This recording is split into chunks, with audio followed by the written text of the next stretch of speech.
Irmãos queridos, um bom dia. Eu não posso dar início à minha exposição bíblica sem manifestar minha gratidão pela CEPAL. Eu agradeço aos irmãos da CEPAL pelo braço estendido, num momento que não tem sido fácil para o meu ministério, em razão de lutas que tive que travar no ano passado para cá. E a CEPAL me tratou de modo não preconceituoso. Me chamou para pregar aqui no ano passado, me chamou esse ano e me deu a honra de ser o preletor do seu primeiro congresso internacional realizado em Maputo, em Moçambique, e que me remeteu para uma das experiências mais marcantes da minha vida. Juntamente na companhia do queridíssimo missionário Tiago, visitamos a área que foi devastada pelo ciclone Idai, na região central de Moçambique. Foi meu primeiro contato com a miséria, com a pobreza absoluta. Eu conheci a pobreza relativa e a pobreza moderada, vivendo no nosso país, trabalhando em favela. Mas lá em Moçambique eu me deparei com pessoas sem a mínima condição de subir no primeiro degrau da escada da ascensão social. Segundo informações que me passaram, 60% da população economicamente ativa está desempregada. Então, o jovem termina os estudos e não tem onde trabalhar.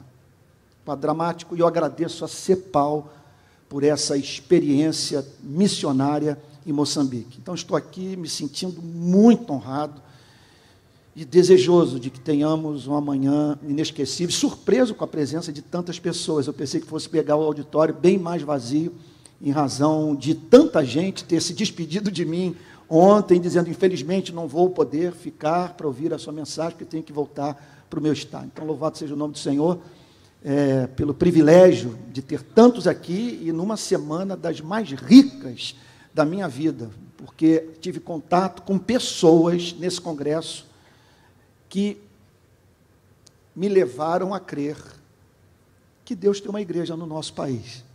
Não há mínima dúvida.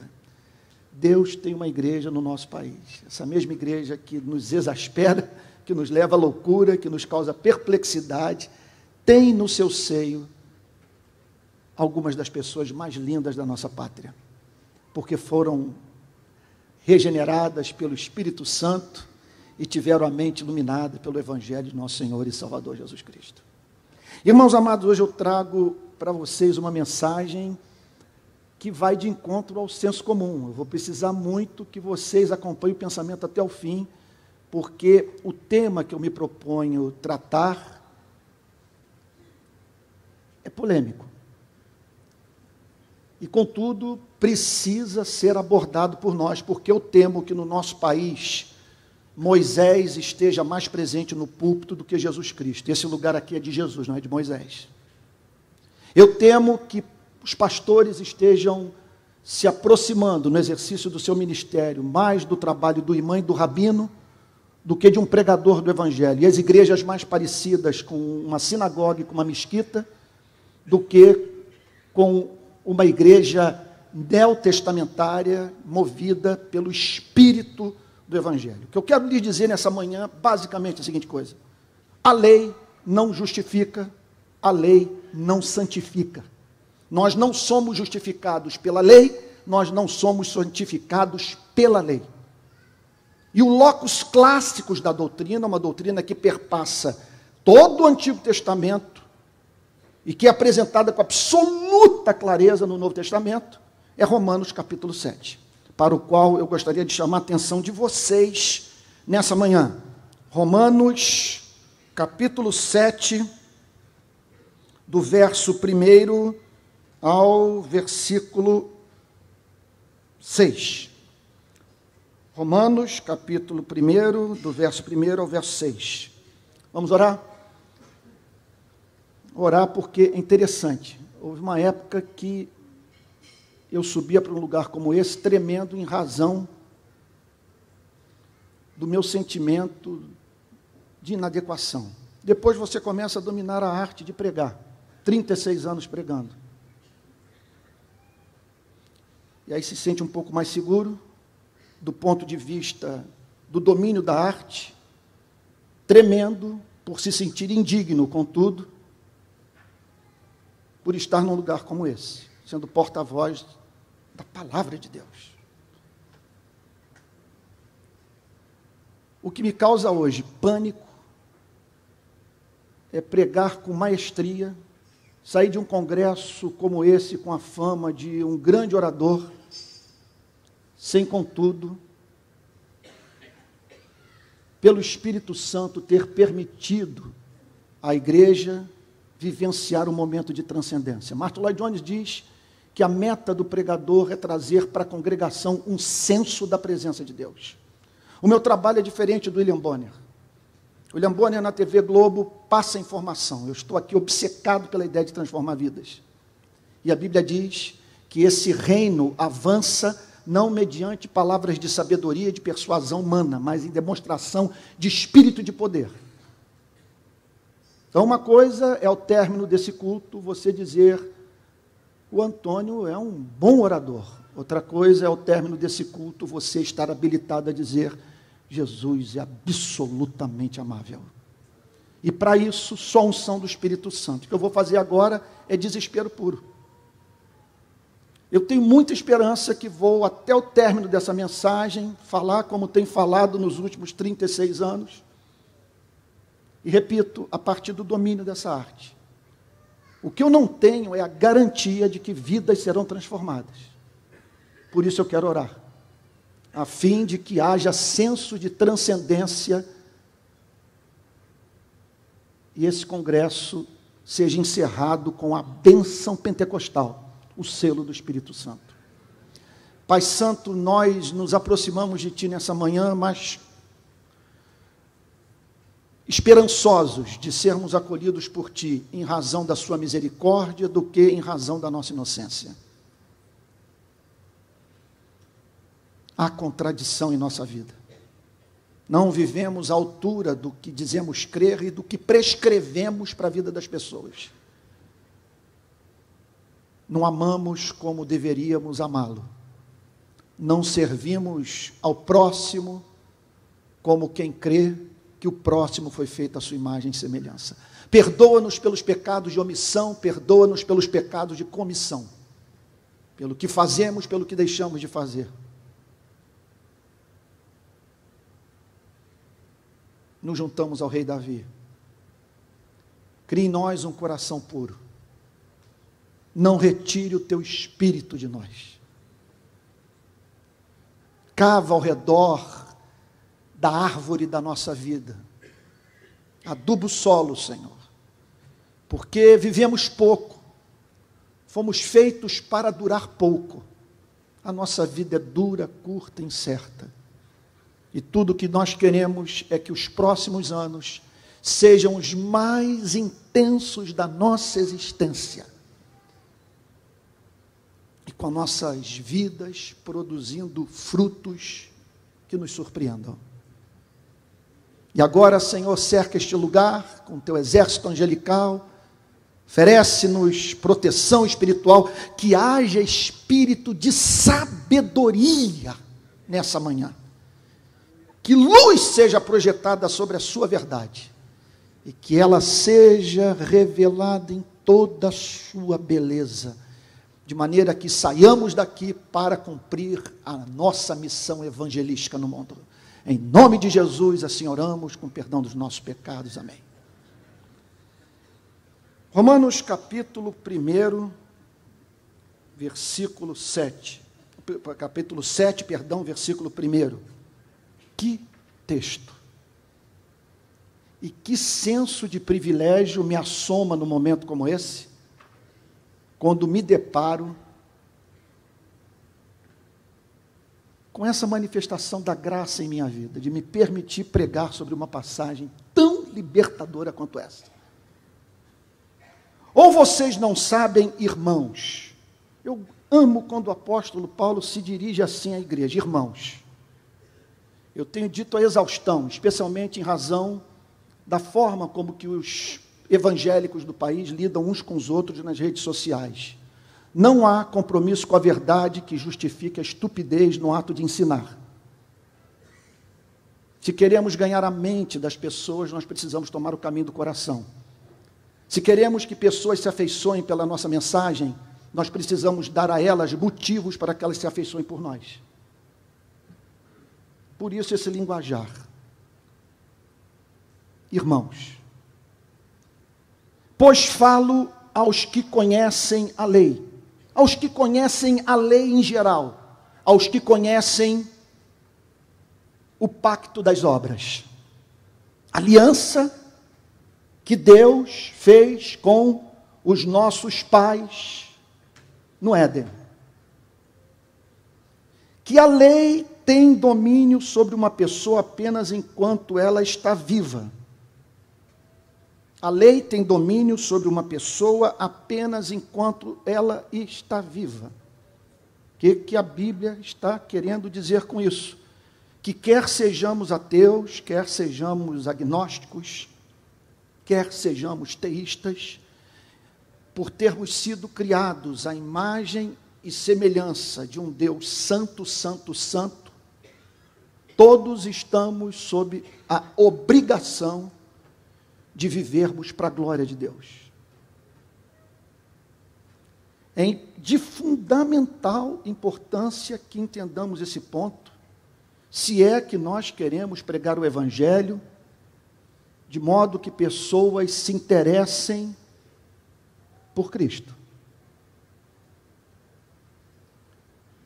O que o texto enfatiza é que todos estamos sobre a obrigação de nos submetermos intelectual e moralmente àquele que nos fez a sua imagem e semelhança. Um Deus de amor. E que nos chama para nós vivermos a vida que Ele vive. Que é uma vida de amor. Como nós só funcionamos à base de Deus. Como o nosso coração não encontra descanso enquanto não descansa em Deus. Como Ele é o nosso Criador e o mantenedor da nossa respiração.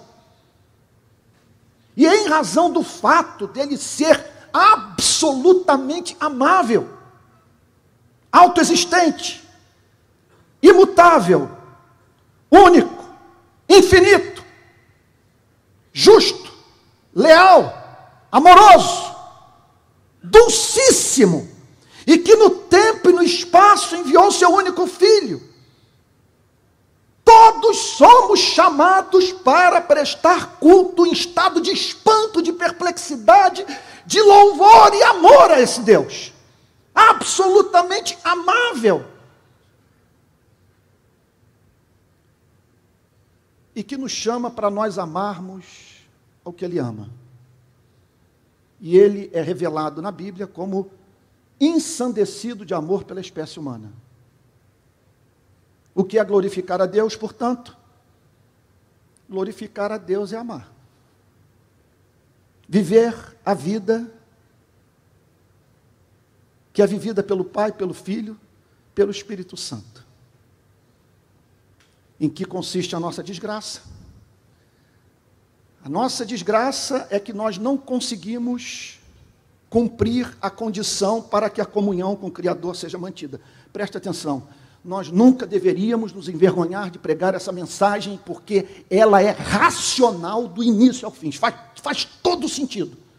Um Deus santo, infinito, pessoal, que nos cria a sua imagem e semelhança e que pede para que nós vivamos a vida que Ele vive, uma vida de amor. E o problema é que nós desaprendemos a amar. Concordo com John Stott quando ele declara que é um equívoco você pegar o grande mandamento e dizer que o grande mandamento não consiste em 2 mandamentos, mas consiste em 3 mandamentos, e que você só pode cumprir 2 desses mandamentos se cumprir um deles. Primeiro, você precisa se amar. Enquanto você não se ama, você não consegue amar a Deus e o próximo. Só que, como diz o grande John Stott, não há um texto bíblico que nos peça para amarmos a nós mesmos. A Bíblia pressupõe que nós somos loucos de amor por nós mesmos.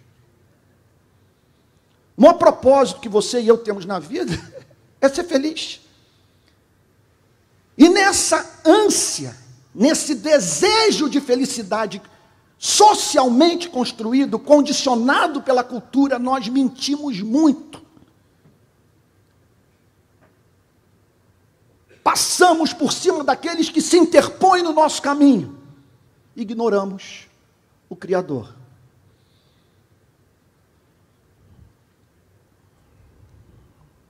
Desaprendemos a amar. E Deus é revelado na Bíblia como alguém impedido de manter comunhão com aqueles que se recusam a amar. E a nossa situação é absolutamente grave. Porque, segundo o texto das Sagradas Escrituras, e o que nos é revelado pela análise mais superficial da nossa vida pregressa, nós não praticamos aquilo que prescrevemos para o próximo. Uma das descrições mais contundentes sobre o juízo final foi feita pelo grande pensador americano Francis Schaeffer. Eu não me canso de repeti-la, que eu acho brilhante. Eu acho que foi dada pelo Espírito Santo para ele. Essa imagem de cada membro da espécie humana com um gravador pendurado no pescoço.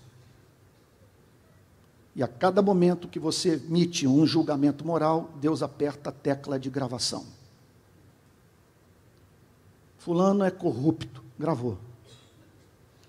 Eu nunca vi uma pessoa mais egoísta do que você, gravou. Você é muito vaidoso, gravou. No dia do juízo final, diz Francis Schaeffer, Deus vai apertar a tecla play e vai nos botar para que ouçamos a nós mesmos. E uma pergunta nos será feita. O que você tem a dizer sobre a forma como viveu à luz do que passou a vida inteira exigindo do próximo? Nisso consiste a nossa necessidade de redenção. Nós não praticamos o que pregamos. E o chamado para nós amarmos é fácil de ser compreendido por você e por mim. Deus nos chama para que o amemos. E o amar significa contemplá-lo na beleza da sua santidade, ter uma experiência estética com ele, chamá-lo de formoso, de majestoso, de glorioso, em razão da visão da sua beleza, fixarmos os nossos afetos nele, tornando o supremo bem das nossas vidas. Isso numa tal extensão que nós não queremos a riqueza, mas também não queremos a pobreza. Nós não queremos a fama, nós não queremos o anonimato. Nós queremos a Ele. O amar significa estarmos tão encantados com o nosso Criador a ponto de entregarmos o nosso Isaac a Ele. Em conexão a isso, como nós o amamos, nós amamos a tudo que Ele ama. E por isso nós amamos os seres humanos. O que significa, entre outras coisas, viabilizar a vida de todo aquele que cruza o nosso caminho. De tal modo que aquele que a providência divina botar em nossas vidas vai voltar para casa se sentindo mais amado. Significa você até mesmo abrir mão do que lhe fará falta, a fim de que o que foi criado à imagem e semelhança de Deus, que é o seu próximo, se aproxime mais do seu Criador. Pergunto a todos os que aqui se encontram, quem nessa manhã pode dizer que passou no teste do amor? Quem aqui pode dizer que ama a Deus com toda a sua alma, com todo o seu coração, com toda a sua força, com todo o seu entendimento, e ama o próximo como a si mesmo? A nossa situação é desesperadora. Porque não apenas Deus exige de nós o que é razoável. Ele exige de nós o que é razoável num planeta no qual você e eu exigimos do próximo o que é razoável. Nós queremos solidariedade e não somos solidários. Nós abominamos ser tratados com indiferença. E ao término de um culto, ignoramos o necessitado enquanto nossos olhos caçam no templo aqueles que a Bíblia chama de ricos segundo o mundo.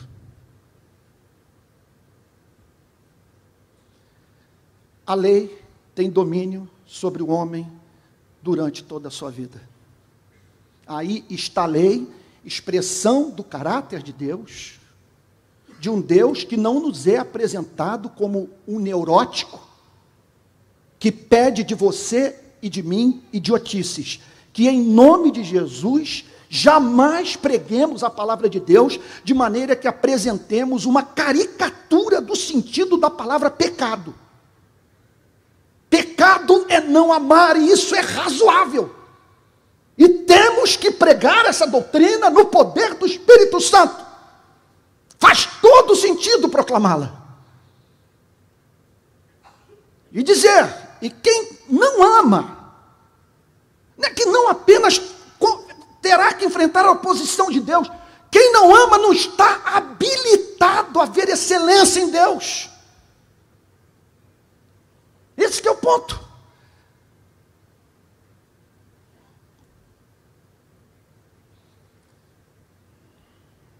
A lei tem domínio sobre uma pessoa enquanto ela está viva. Todos os seres humanos estão sob essa necessidade de amar para a glória de Deus, a fim de terem sua comunhão com o Criador Santo preservada.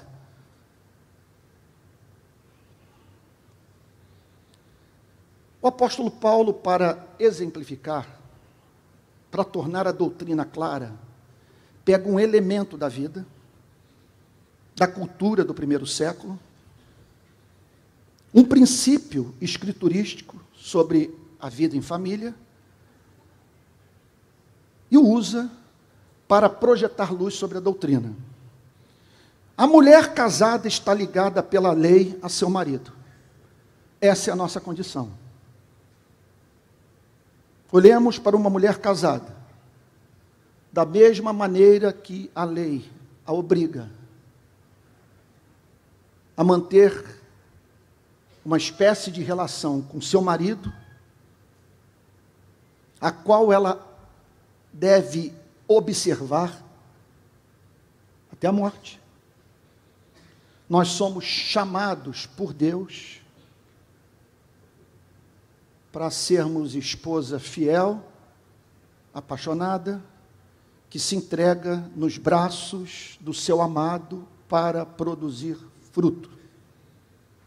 Filhos legítimos. A mulher casada está ligada pela lei a seu marido. Aí, o apóstolo Paulo começa a falar sobre evangelho, enquanto ele vive. Vou falar de uma forma um pouco coloquial. Enquanto ele vive, ela tem que segurar a onda se encontra na igreja um homem mais excelente do que o seu marido. Ela tem um pacto com esse homem. E, portanto, ao se deparar com alguém mais amável, mais doce, mais inteligente, mais atraente, diz o apóstolo Paulo, ela terá que se lembrar desse pacto. Enquanto ele vive. O apóstolo Paulo vai introduzindo o evangelho gradativamente. Eu amo falar sobre essas coisas. Mas se o marido morrer, ela ficará livre da lei conjugal. Espera aí. Ele está falando de um pacto dentro do qual nascem todos os seres humanos. Quer creiam, quer não creiam. e que esse pacto tem domínio sobre a vida da espécie humana durante toda a nossa vida. Em seguida, ele estabelece uma conexão com a situação de uma mulher casada. Mas, para introduzir um elemento na doutrina que nos deixa, a princípio, intrigados,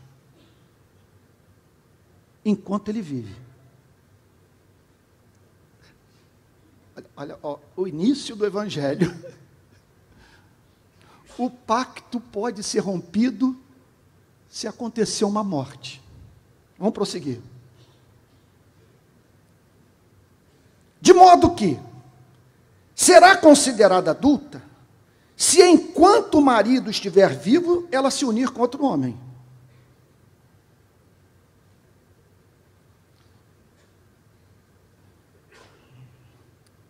Essa é a nossa situação. Nós só podemos romper com o casamento com a lei se algo acontecer na nossa relação com a lei que nos permita romper com ela de modo legítimo. Eu não tenho liberdade para inventar uma religião para mim. Se eu tiver que romper com esse pacto de morte, terá que ser dentro do parâmetro legal,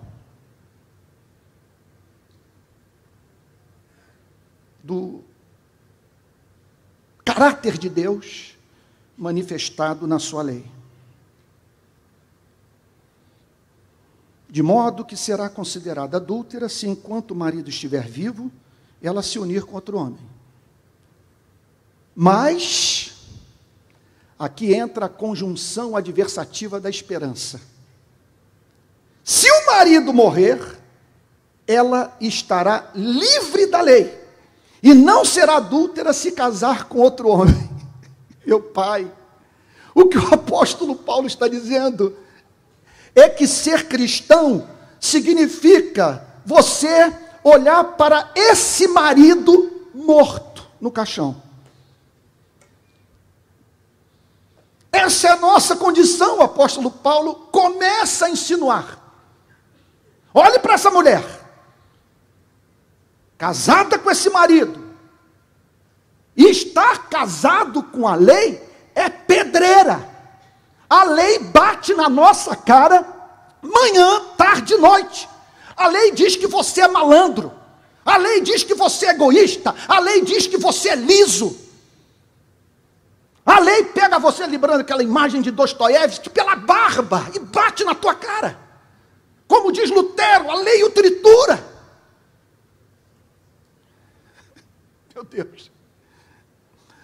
Outro dia eu vi um marido dizer a seguinte coisa: o que minha mulher pede de mim é razoável, é justo, é santo, mas eu não dou conta, eu não consigo alcançar esse padrão. A lei pede o que é justo, o que é santo, o que é razoável.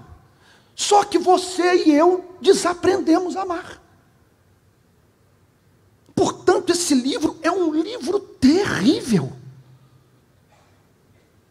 E é a lembrança diária da nossa falência moral. Mas, se o marido morrer, ela estará livre da lei e não será adúltera se casar com outro homem. Ela pode, portanto, ser encontrada.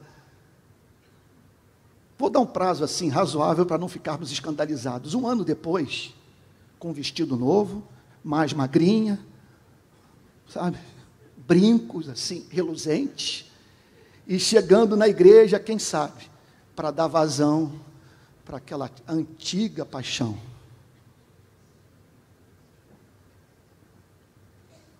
Que o apóstolo Paulo está dizendo é que nós só compreendemos o Evangelho quando entendemos a situação dessa mulher que está livre para ir para a cama com um homem mais atraente, mais amável, mais sensível. O homem que vai aceitar a sua halitose, as suas estrias, que vai conceder a ela o seu sobrenome, e vai dizer: eu fico com sua dívida, e agora é sua toda a minha riqueza. Mas vamos avançar. Se você é pentecostal, durante a exposição bíblica, você tem toda a liberdade de falar em mistério, porque o texto é glorioso demais, mas só fale baixinho. Entenda que eu sou presbiteriano, e nós presbiterianos temos horror de perder o controle da situação, e nós adoramos tirar uma onda que somos intelectuais. Então, por favor, vai com calma, que você pode nos escandalizar. Vamos prosseguir. Assim, meus irmãos, aqui começa a aplicação. Eu adoro esses conectivos. Eu aprendi com Martin Lloyd Jones a jamais saltar na Bíblia uma conjunção adversativa. E prestar atenção nesses conectivos, porque o pensamento do apóstolo Paulo é do início ao fim linear. Assim, meus irmãos, é um homem desejoso de emancipar a igreja, de perder o controle da igreja. É um homem que quer que as pessoas fiquem livres das instituições religiosas e da lei. É um homem que anela por não ver mais ninguém apanhando da lei. Ele quer uma igreja com vontade de dançar, de fazer poesia, em condição de afirmar a vitória da graça sobre a lei. Vamos lá. Assim, meus irmãos, também vocês morreram para a lei. Isso é perigosíssimo. E como diz, repetindo, o que está tão presente na minha pregação, aliás, eu não sei mais, quando eu prego, o que é ideia minha, ou o que é plágio. Eu nunca sei se o que eu estou falando veio de mim mesmo, de Jonathan Edwards, de Martin Lloyd Jones, ou de John Stott, os homens dentro de cujas mentes eu mergulhei. E o que Martin Lloyd Jones tem a dizer? Assim, meus irmãos, também vocês morreram para a lei. O teste para você saber que está pregando o evangelho é o sujeito no banco.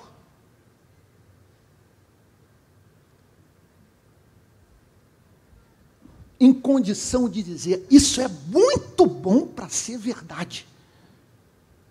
Ou então, o religioso sentado ouvindo e dizendo: essa mensagem é muito perigosa. Esse é um pregador antinomista. Se você não for acusado de um libertino ao pregar o evangelho, você não está pregando o evangelho. O evangelho sempre fará com que você seja objeto das acusações das quais o apóstolo Paulo foi objeto.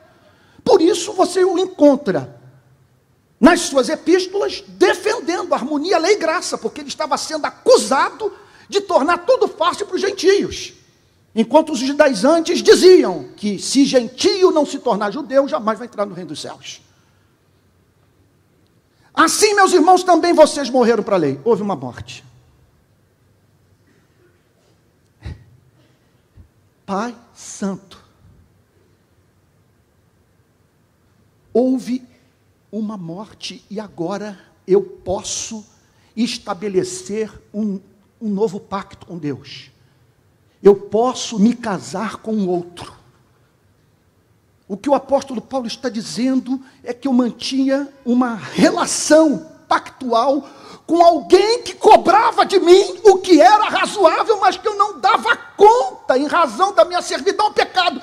E agora apareceu alguém doce, alguém amável, alguém que se interpõe entre o pastor batista, o pastor presbiteriano e a pecadora. Põe o peito na frente e a defende da lei, do inferno, do diabo, do juízo final, da sua consciência. Põe Moisés para calar a boca. Onde estão os teus acusadores? Ninguém te condenou, nem eu tampouco te condeno. Agora vai, não peques mais. O que o apóstolo Paulo está dizendo é que é um louco aquele que se recusa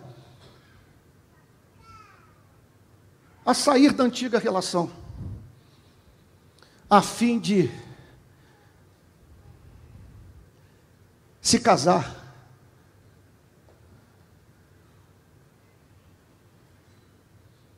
com o lírio dos vales, a estrela da manhã, a pérola de grande valor.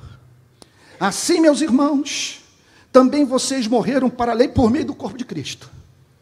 Houve uma morte. Notem que não é por meio do exemplo de Cristo. Nós não somos salvos por imitarmos a Cristo. Nós somos salvos pelo sangue que foi derramado no Calvário, de alguma coisa que aconteceu com o corpo de Cristo. Houve uma morte. Assim, meus irmãos, também vocês morreram para a lei por meio do corpo de Cristo, para que pertençam a outro. Portanto, não estamos mais casados com a senhora lei. Pertencemos a um outro. É um outro casamento, fundamentado numa outra promessa, numa outra condição de manutenção da relação conjugal. Ele morreu para que não pertençamos mais a Moisés. Ele morreu para nos emancipar das instituições religiosas. Ele morreu para nos livrar dos nossos terrores de consciência. Como diz Lutero, o Evangelho tira os nossos olhos. Se você é pentecostal, você pode dizer aí agora, o mistério. Olha o que o grande pregador alemão diz. O Evangelho tira os nossos olhos do Monte Sinai e os põe para divisarmos o bebê mamando no seio de Maria. Isso é o Evangelho. Você contempla o bebê mamando no seio de Maria, que ali está a revelação, ali está a resposta para as 2 guerras mundiais, para os seus desatinos, para o seu histórico de maldade.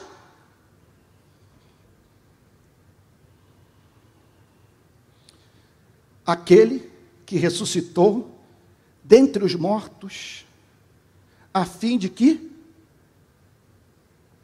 frutifiquemos para Deus. Gente, isso aqui é uma revolução. E uma mensagem como essa só pode ter vinda do céu, porque não há paralelo nas religiões existentes nesse planeta para uma mensagem como essa. O que ele está dizendo é o seguinte: que sua vida só pode dar fruto, você somente poderá viver em amor, amar a Deus com todo o seu ser e ao próximo como a si mesmo, se você se libertar da lei. Enquanto você estiver casado com Moisés, em vez de estar casado com Jesus Cristo, você permanecerá, diz o apóstolo Paulo, em estado de esterilidade. Então vocês parem para pensar nas consequências morais, espirituais, psicológicas de um homem durante anos a fio, permitindo que Moisés fale através da sua boca, enquanto a sua igreja é privada da mensagem de nosso Senhor e Salvador Jesus Cristo. Eu estou escandalizando? O que a Bíblia diz? A lei veio por Moisés, mas a graça e a verdade, o Deus doce, o Deus ao qual nós podemos chamar de Pai, foi revelado por Jesus Cristo. Louvado, exaltado seja o seu nome. Ressuscitou dentre os mortos a fim de que frutifiquemos para Deus. Com isso o apóstolo Paulo está dizendo que pregar moralidade não santifica. Se nós queremos ver pessoas vivendo, encarnando os valores do cristianismo, é necessário que elas se tornem cristãs, que é pelagianismo. Esperarmos que decreto presidencial mude a orientação sexual de um ser humano. Fomos chamados para pregar o evangelho, não para pregar moralidade. O homem não precisa tanto saber o que ele precisa fazer para ser salvo. O que ele precisa é se apossar de algo que foi feito por ele para que ele herdasse essa salvação. Só um pode fazer o paralítico andar, e não é a lei. Portanto, não há frutificação sem pregação do evangelho. O texto é claro. Pelo contrário, o seu discurso vai se voltar contra os seus filhos. Vai se voltar contra a sua vida. A igreja, usando aqui a linguagem da psicanálise, eu concordo com Freud, quando ele fala sobre culturas psicopatológicas. E nós podemos criar ambientes psicopatológicos. Quando enfatizamos o que o homem deve fazer, e ocultamos o que Cristo fez pelo homem. O texto prossegue dizendo: porque quando vivíamos segundo a carne, o que é viver segundo a carne?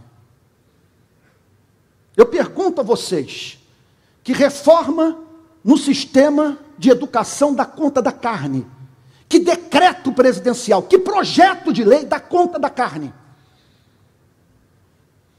Que disciplina autoimposta, sem a mediação do evangelho, dá conta da nossa natureza de bode, da nossa inclinação ao egoísmo, do nosso anseio por visibilidade, por ser visto, por ser amado, por ser reverenciado?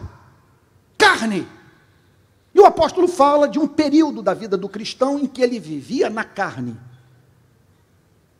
que tem dois sentidos: viver de acordo com esse princípio presente na vida da espécie humana. Carne. Entre outras coisas, os seus instintos assumindo o controle da sua vida, não sua razão iluminada pela verdade. Alguém lhe dizendo, usando como cabeça de ponte o que há dentro de você: tudo isto te darei, se prostrado me adorares, e você se curvando diante dele, crendo na mentira. Então houve um período que vivíamos segundo a carne. Viver segundo a carne também significa viver na ilusão de cumprir o pacto de obras,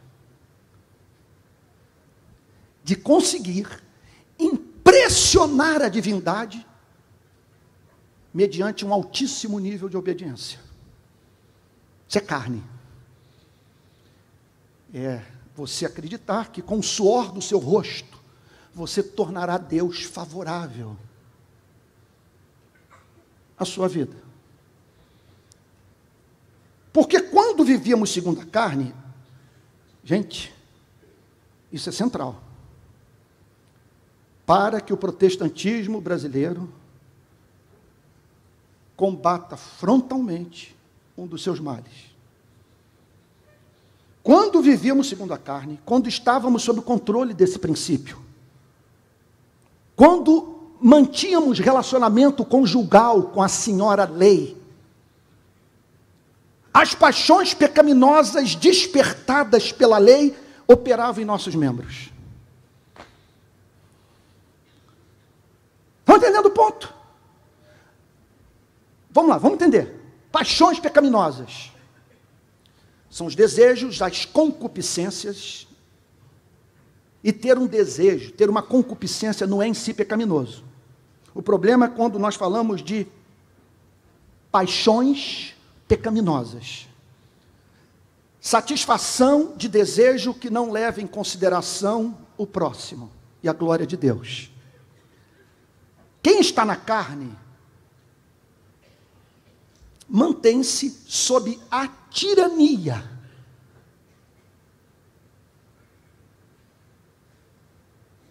das paixões pecaminosas. de desejos que não conseguimos refrear. E aqui está o apóstolo Paulo se lembrando dos seus dias na Igreja Batista. Se lembrando das aulas de escola dominical na Igreja Presbiteriana. O que ele está dizendo aqui é o seguinte: ninguém conheceu melhor esse tema do que nós judeus. E a partir da nossa experiência na sinagoga, no templo, na história do nosso povo. Nenhum povo ouviu tanto a exposição da lei como o povo hebreu. Contudo, a nossa história é uma história de fracasso. A tal ponto que acabamos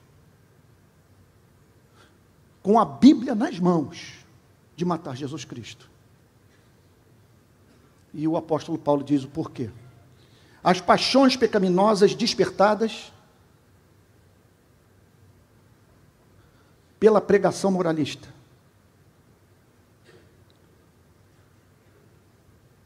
Pela instituição religiosa que, em vez de pregar o Evangelho, prega moralidade. Vou falar de uma forma que talvez soe muito chocante. Ele está se lembrando sobre os seminários sobre família, sobre os congressos acerca da sexualidade sadia, ao término dos quais ele observava o rabino olhando para as nádegas da esposa do presbítero. Os olhares de concupiscência se espalhando pela sinagoga. E a pregação tornando as pessoas infelizes, iradas. E os filhos dos pastores tendo que procurar tratamento psiquiátrico. O que ele está dizendo é o seguinte: a lei usa como cabeça de ponte a carne.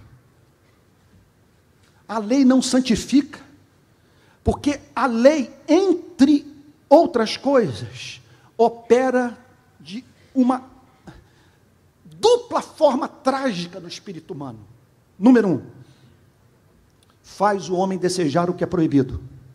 Número 2, faz o homem sentir ressentimento em relação a Deus. Como que ele pode cobrar isso de mim? Eu não tenho descanso um minuto sequer. Eu me levanto da confissão para no minuto seguinte, todos os meus pecados virem à minha memória.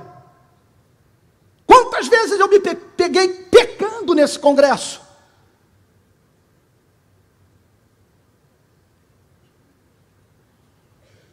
Quer saber de uma coisa? Esse Deus é o diabo.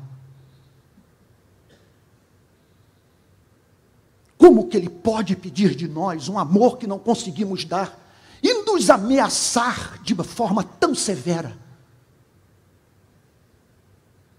dizendo que pode nos botar de cama, permitir que pessoas se levantem contra as nossas vidas e nos ameaçando com a perdição eterna? O que o apóstolo Paulo está dizendo é que Moisés leva as pessoas à loucura. E que esse livro aqui é uma maldição, se ao lê-lo você não contar com a proteção de Jesus Cristo.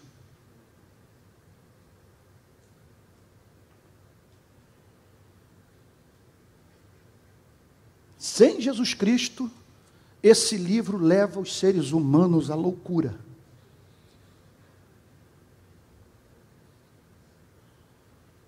E aqui está o apóstolo Paulo dizendo: quando vivíamos segundo a carne, meu Deus, está o líder religioso vendo uma pessoa sob esse princípio. Mas é muita ingenuidade ele julgar que vai ter uma igreja santa, sem o evangelho, sem o fogo pentecostal, sem o concurso do Espírito Santo. Carne, paixões pecaminosas. E algo tão arraigado na nossa natureza que nem a lei dá conta dessa inclinação egoísta para o mal. As paixões pecaminosas usando como fulcro, usando como cabeça de ponte, usando como base de operação as paixões. Ou a lei usando como base de operação as paixões pecaminosas. A pregação se voltando contra a igreja. Operava em nossos membros, na mente, nos órgãos genitais, no coração, na vontade, nas pernas, nos braços. O que ele está dizendo é o seguinte: é você ir para a cama com um impotente. Não vai engravidá-lo. Você não vai dar fruto. As paixões pecaminosas despertadas.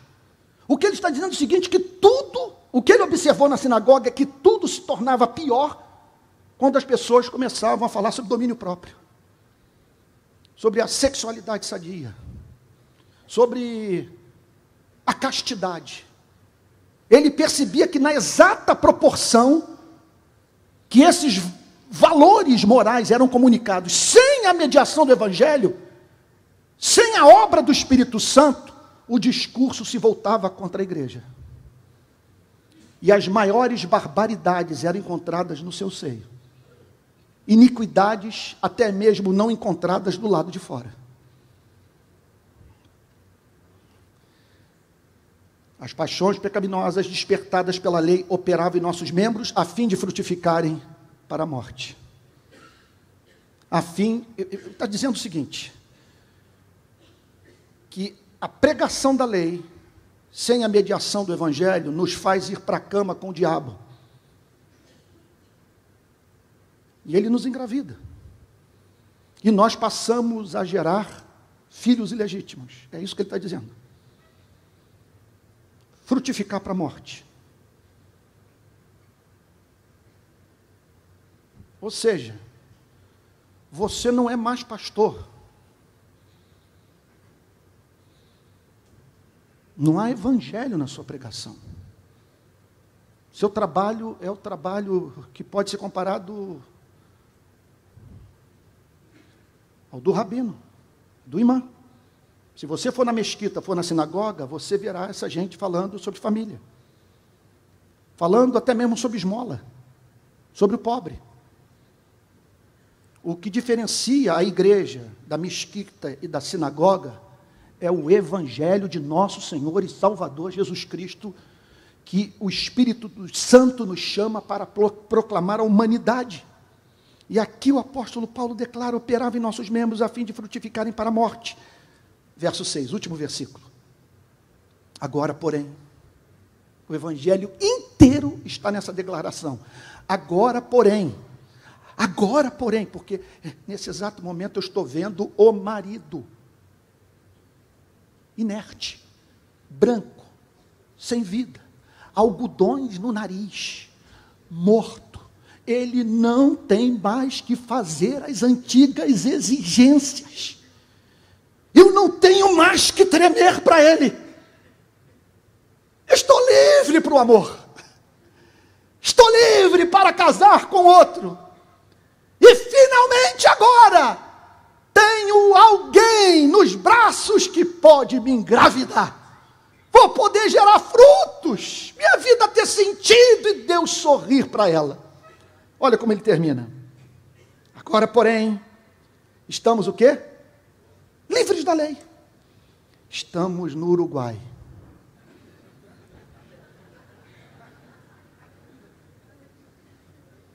No Rio Grande do Sul, se você estiver fumando um baseado, cana. Se você tiver 300 gramas de maconha e for branco, consumidor. Se for negro, vai para o sistema prisional. Mas você botou o pé na fronteira. Eu estive agora em Punta del Este. Como eu lido com segurança pública, eu quis saber como que era a liberação, como estava funcionando a liberação da maconha no Uruguai. Bom, eu diria para vocês que nós estamos no Uruguai. Uma moça que eu entrevistei, falei, olha, eu trabalho com direitos humanos no Rio de Janeiro e tal, queria saber como é que está a liberação da maconha aqui. Aqui o pessoal, todo mundo fuma. Eu tenho plantação dentro de casa, o senhor até me perdoe, porque como o meu nome não está registrado, eu não posso pegar para o senhor na farmácia. Olha, gente, não que eu fume, mas ela pensou que eu fosse consumidor. Mas o meu interesse era apenas segurança pública. Não, aqui a rapaziada fuma na frente do guarda, não tem nenhum problema no estádio, na praça, na praia, nenhum problema. Bom, gente, de certa forma, estamos no Uruguai. Eu não tenho que temer o guarda. Eu não tenho que temer o magistrado. Não tem mais lei que me ameace com prisão e morte. Mas nem por isso eu vou fumar o meu baseado. Por quê? Porque eu não preciso de uma lei externa a mim para viver para a glória de Deus. Eu tenho uma lei dentro do meu coração. Palavra de João Calvino. Agora é a hora dos presbiterianos sapatearem e darem glória a Deus. Ele diz o seguinte, que o verdadeiro cristão que conheceu o amor de Deus em Jesus Cristo, eu me emociono de falar isso, é alguém que continuaria a servir a Cristo, ainda que lhe fosse anunciado que infernos e demônios não mais existem. Porque o que a obra da graça faz é nos livrar do império da lei. Se tocar no monte, será morto.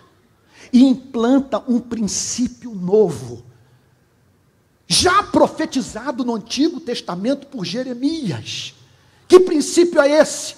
Dos teus pecados não mais me lembrarei, e dar-lhes-ei um coração novo. Esses dias eu estava no meu grupo de estudo bíblico, no BOP, e cheguei para um policial tarimbado, policial de ponta da Polícia Militar, e eu estou vivendo essa contradição, subindo o morro, fazendo manifestação, como nós fizemos semana passada, contra o que o Exército fez, contra uma família, metralhando 80 tiros. Abra um parênteses aqui. O silêncio da igreja me dá uma tristeza. 80 tiros. Mataram o músico, mataram o catador de lixo. Eu fui lá em Guadalupe, acompanhei tudo de perto.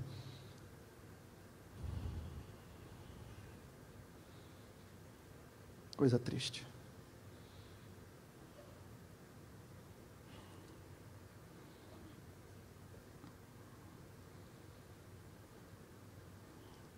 Agora, porém, estamos livres da lei, pois morremos para aquilo a que estávamos sujeitos, para que servimos de maneira nova, segundo o Espírito, e não da maneira antiga, segundo a letra. Mas, ao mesmo tempo, nós mantemos, na Lagoa Rodrigo de Freitas, uma instalação com as fotos de todos os policiais militares assassinados este ano no Rio de Janeiro. Porque os princípios que regem o nosso movimento social são cristãos, e para o cristianismo, direitos humanos não tem lado. E por isso, os policiais militares me convidaram para ensinar a Bíblia, para falar para eles sobre ética cristã no BOP. E esses dias eu peguei um policial de ponta e disse, você tem alguém na sua vida que você julga que o ame muito? E ele disse, tem. Permita-me fazer uma pergunta diante dos policiais. O que você mais teme? Pecar contra o Estado ou pecar contra essa pessoa? Que o ama tanto. Ele disse, pecar contra essa pessoa, contra esse parente meu. Eleve isso ao infinito, e você terá uma ideia da relação do crente com a lei. Como diz o Martin Lloyd Jones, quando o crente peca, ele não peca contra a lei, ele peca contra o amor. Não estamos mais casados com a lei, como condição de obtenção de vida eterna. Estamos casados com Jesus Cristo. E o apóstolo Paulo conclui declarando, agora, porém, estamos livres da lei, olhando para o caixão, pois morremos para aquilo a que estávamos sujeitos. Houve uma morte, E o que ele diz que, por estarmos unidos a Cristo, vejam só, gente, nós cumprimos as demandas da lei. A lei exigia morte, e um membro da nossa espécie, nada mais, nada menos, o Filho de Deus, cumpriu a lei por nós, deu sua vida em lugar do seu povo, e agora a lei é obrigada, pelo próprio princípio que a rege, a não nos condenar, e nos permitir, agora, dedicar nossa vida a um novo amor, para quem nós dizemos, eu sou do meu amado, e o meu amado é meu. Agora, porém, estamos livres da lei para morrermos para aquilo a que estávamos sujeitos. Para morrermos para aquilo a que estávamos sujeitos. Estamos livres, estamos mortos, ele não tem mais o que exigir de nós. Não mais ameaças, não tenho mais que tremer diante do antigo Senhor. Para que servimos de maneira nova. Na antiga tradução, para que andemos em novidade de vida. Olha, leiam o sermão de Martin Lloyd Jones sobre esse verso 6 no seu comentário sobre Romanos. É um mistério pentecostal. Ele descreve em 5 ou 6 pontos o que significa andar em novidade de espírito. Andar em novidade de espírito é a lei está escrita no seu coração. Andar em novidade de espírito é você saber que os pecados do passado, do presente e do futuro estão perdoados. Mas nem por isso você se sentir no direito de ser muito mal, porque Deus é muito bom. Andar no espírito, palavras de Martin Lloyd Jones. Como que não saíram da minha boca primeiro? Tem essas frases que alguns falam que você diz, por que eu não falei primeiro? Tem uma música do Milton Nascimento que é assim, certas canções que ouço devem estar dentro de mim e perguntar carece como não fui eu que fiz. E uma delas é essa, que a obra da regeneração gera em nós um senso de inevitabilidade, torna o comportamento espontâneo. E sabe qual deveria ser a nossa meta ao voltarmos para as nossas igrejas nesse final de semana? É pela graça divina, no poder do Espírito Santo, através da pregação expositiva, vermos os jovens, os membros da nossa igreja, os homens, as mulheres, a congregação do nosso Senhor e Salvador Jesus Cristo, vivendo a vida de Jacó na sua relação com Labão. O texto diz que ele serviu a Labão 7 anos, e que estes foram como poucos anos, pelo muito que ele amava a Raquel. É o evangelho que nos leva a dizer, os mandamentos não são penosos. É o evangelho que nos habilita a declarar, quanto amo a tua lei. Não mais aquela que estabelecia a obediência perfeita como condição para a salvação, mas aquela que prescreve o caminho das ações de graças. Segundo o Espírito, o que o texto está dizendo é que a pregação do Evangelho libera o Espírito Santo. E que o Espírito Santo é que nos faz dar fruto, o Espírito Santo que viabiliza a santificação. E que ele é comunicado no contexto da pregação do Evangelho. Entenda uma coisa, não há pregação que Deus mais honre do que a pregação do Evangelho. Para que servimos de maneira nova, segundo o Espírito, e não da maneira antiga, segundo a letra. Não na caducidade da lei.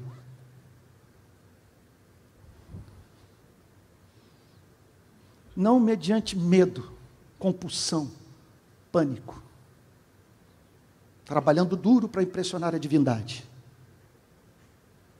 Mas em razão do encanto produzido por esse encontro com amor tão doce, sair pelo mundo, a fim de dizer, logo já não sou eu quem vive, mas Cristo vive em mim, e esse viver que agora tenho na carne, vivo pela fé no Filho de Deus, que me amou e a si mesmo se entregou por mim.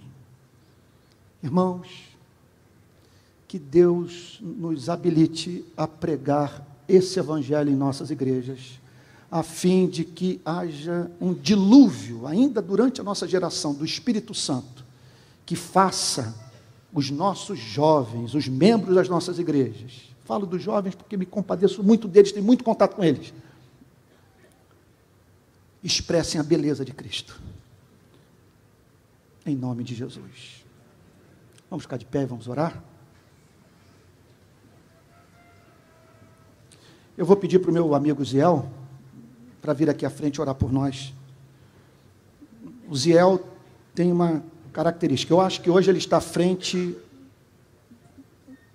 do seminário que eu mais respeito no nosso país.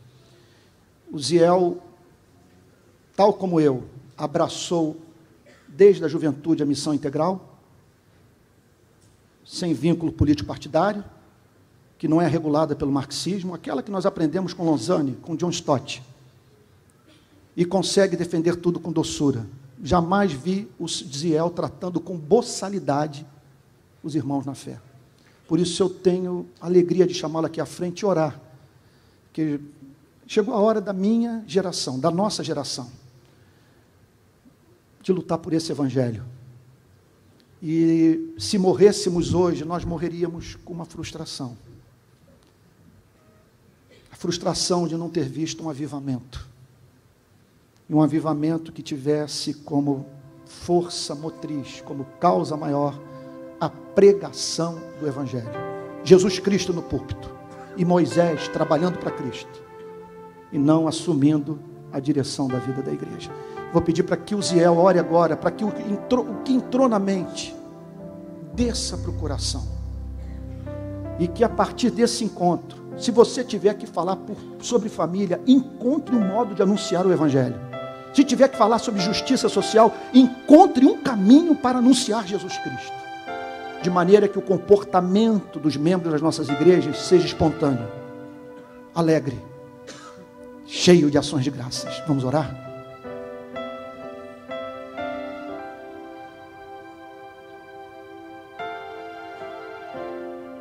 Santo Espírito, conduza a nossa oração. Amado Deus, muito obrigado, Senhor, pela tua imensa misericórdia,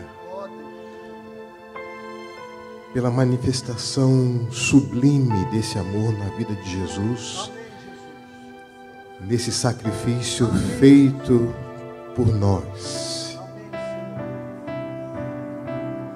Querido Senhor Jesus, que cada parte do nosso ser expresse a profunda gratidão por essa nova liberdade obtida em Ti. Que nosso mover, nosso pensar, nosso falar, tudo aquilo que nós vivemos e expressamos, seja uma manifestação intensa dessa profunda gratidão, dessa nova vida que obtivemos no Senhor. Que o nosso caminhar na história aponte para o Senhor. Que o nosso falar seja falar do Senhor.